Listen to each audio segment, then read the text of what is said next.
Hey now! What is up, everybody? My name is Mike Brown, aka Review King MB, and I just got done watching the first episode of the Chucky TV series on the USA Network. I guess it's also on Sci Fi. You know, I had to watch the show and review it. This is, I guess, a sequel to the 2017 film, The Cult of Chucky, which I'll be honest, I wasn't a big fan of that film really at all. But I do like the fact that this series is a continuation from the original movie timeline and not connected to that remake that came out whatever year that was. And it's not even because I hated the remake. It was okay, but I'd much rather have the original people involved, like Don Mancini, who was the creator of Child's Play, and so he's producing this, like Brad Dourif, who is back doing the voice, so that's all very good. And I'm sure we'll get into it later on down the line, judging from the preview at the end of what's to come. We will see more connections to some of the stuff that we did in the last movie. But right off the bat, the first episode, I really enjoyed. Mostly because it was new, right? It was new characters, new stuff going on, not really playing into that other stuff at the very beginning. Well, first, the episode is called Death by Misadventure. I guess we'll see why it's called that a little later. But at the very beginning, we meet this 14-year-old Jake who buys the Chucky doll at a yard sale. And honestly, my first thought when I saw this was, why in the blue hell is this teenager buying a doll at a yard sale? I mean, $20 isn't that bad when you consider how much a real Chucky doll in real life costs. Trust me, it was not cheap. And hell, that's not even like the best Chucky doll that you can find. I've seen some other Chucky dolls that are more movie accurate that, holy crap, $20 is a steal, but he somehow was able to get it down to $10. And so you think, well, maybe he does just want to collect old things? Maybe? Come to find out that he actually is like Sid from Toy Story, where he takes apart limbs of dolls and creates his own sculptors and weird art things. I don't know. It was all kind of creepy, if I'm being honest, but I guess it's some connection and ode to his mother, who she too was an artist. We don't really know how good her art was or if she did weird stuff like that. But there you go. We come to see Jake's father, played by Devon Sawa. It's so weird to see Devon Sawa at the age where he's playing the father of a teenager, because I grew up on seeing Devon Sawa not just in Final Destination, but he also played the human version of Casper. Like, I'm so used to seeing Devon Sawa as a child or a teenager. He was also in Idle Hands. I mean, movies that I would watch a lot when I was younger. And so now, though, yeah, I guess that was over 20 years ago, so I guess he is at the age. It still kind of weirds me out. He was kind of being a dick, but not fully, right? Like, that first scene, he was trying to be reasonable with his son as far as the sculpting thing goes, but I was sensing a hint of dickery that would obviously come later. He's much worse later when he's drinking and whatnot. And we get a dinner scene with Jake's cousin and Devon Sawa, the father, his brother, who is also played by Devon Sawa. So this was very weird. They did that thing where you have one actor playing two different characters in the same scene, and they do that mirror camera trick. And the whole time I was mostly thinking, why did they have him play both roles? I don't get it. The father version of him just has a little like facial hair, and the other one's clean shaven. But other than that, it just was like, why isn't this a different actor? I didn't get it. Oh well, okay, fine. The cousin is keeps bringing up the fact that Jake is gay, and I didn't know if he was making fun of him or if he was just saying that just to say it.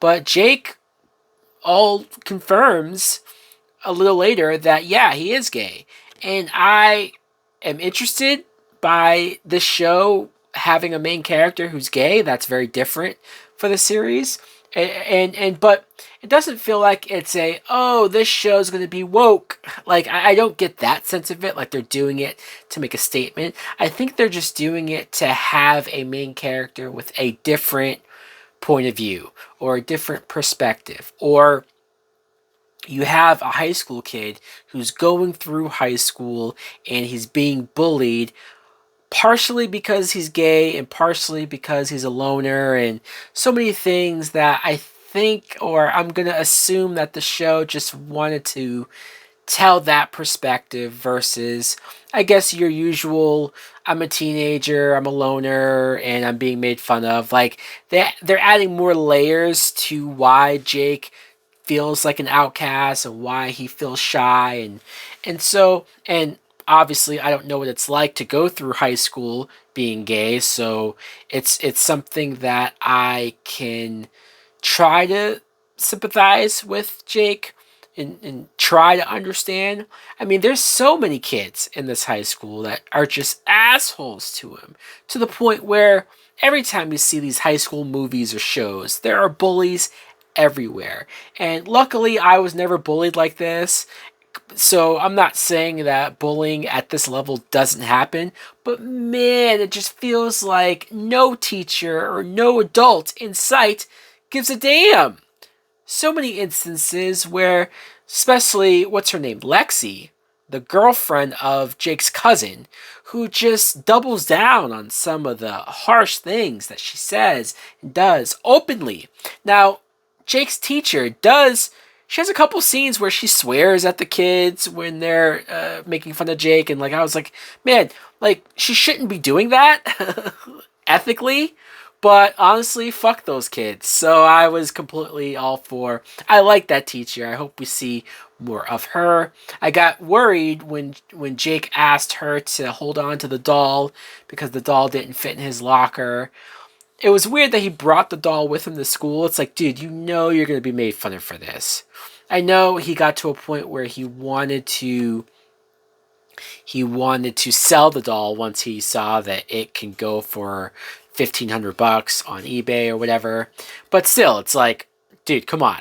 You know how bad you have it. You're just going to give these bullies more ammunition, more things to make fun of you about. Of course they did. When he asked the teacher to watch the doll, I said, all right, well, there goes the teacher. Just like in Child's Play Part 2, where Andy's teacher got killed. But no, when she kept Lexi, the bully, behind, I thought Chucky was about to kill her, Lexi. And I was all for it. I said, yes, kill this girl very gruesomely, please. But no, we didn't get that. He just scared her, and then she got out of there. We get this talent show scene. And this is what I mean by a bully openly making fun of Jake out loud in public in front of all these teachers and parents. And the parents, the crowd is just laughing. There's a kid that Jake likes in the school who he listens to his podcast, and I guess this kid is also gay. I'm not really sure. But this girl is on stage pretty much saying to the other kid out loud in front of everyone, like, oh, who was that song to? Calling him a liar when he said it was for her, basically implying that she knows he's gay. And then she goes to Jake, mind you, on stage in front of everyone, and says to Jake, what did you think of his performance? Huh? You want to tell everybody what you really think? I'm like, why isn't anybody stopping this bitch? Why is she in the position to just act like this? I mean, it blows my mind. I don't know. She said that her mother knows the principal or knows somebody, so maybe she just gets clout. But man, this was awkward. This was rough. This was just, I don't know.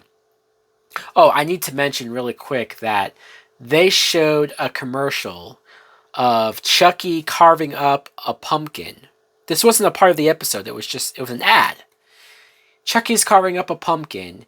He made it look like the face of Michael Myers. Then Michael Myers walks up to the pumpkin and puts his knife into it. And Chucky says, "What, you didn't like it?"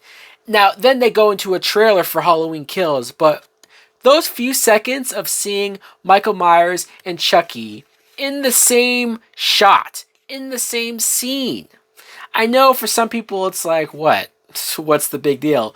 But for somebody who has grown up on these two horror icons in two separate franchises that's never ever on screen had any interaction ever, this was wild. This was crazy. We always do fan films or fan creations of what ifs of characters, horror characters interacting like this, mostly because of spinning off of Freddy versus Jason and what other characters could interact. So this was cool. It was quick, it was short, it was just a random commercial, but I don't think they realized how much horror geeks like me would, go all out for that. Somebody calls Jake being interested in the doll, and he's warning Jake about how dangerous this doll is. I think it was Andy Barkley. I think. Correct me if I'm wrong, if you guys already know for sure, but it sounded a little bit like Alex Vincent, and judging from us knowing that he's showing up later on, I'm gonna say that yes, that was Andy. So that's cool. That's very cool. Little nugget in there. Also, we get closer to the end of the episode, and Jake's father is drunk, and he hits him because Jake called himself a fag, and that angered the father. He says he's gonna kill him if he says that again. And then Chucky just kills the father. So at first, when Chucky didn't kill Lexi, I thought, okay, because it's a TV show, it's going to be a slow burn, and it's going to take a long time to get to a point where Chucky's going to kill people. And then the episode ends with Chucky killing Devon Sawa. He electrocutes him because Chucky drank the alcohol and then threw it up on him while he was checking the power. Okay, a little silly, but okay, fine. We got our first kill, and Devon Sawa. It looked creepy seeing him be electrocuted and his eye popping out, and Jay coming downstairs and seeing his father's dead body. Even though his father was a dick, even though his father was an asshole, it still affected him. The police come, and the mother of the kid that Jake likes is also a detective, and she's sort of asking questions. She'll probably be somebody who will ask more questions and get more suspicious as more dead bodies start to show up, I'm sure. The other Devon Sawa, right? Jake's father's brother, his uncle, brings him in for Jake to live with them. And so we're still going to get more Devon Sawa. So I guess that's why they did that, I guess. And I'm sure we're going to get some stuff with the aunt because she has a secret and Chucky saw that. I don't know if she's seeing somebody else. I don't really know what's going on with that.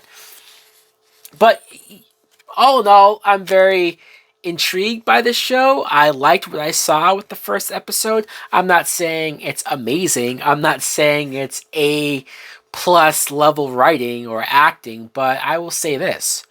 It's a hell of a lot better than the Scream TV show on MTV. You know I had to do it. A horror TV show based on a horror franchise. I did have it in mind as far as a comparison, and I think this first episode is stronger.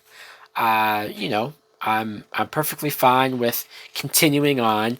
Let me know in the comments below if you guys have also watched this first episode of Chucky. What did you think? Did you like it? Did you enjoy it? Are you going to continue watching? Do you want to see me review each and every episode every week? Thanks for watching. Like, comment, subscribe. Later!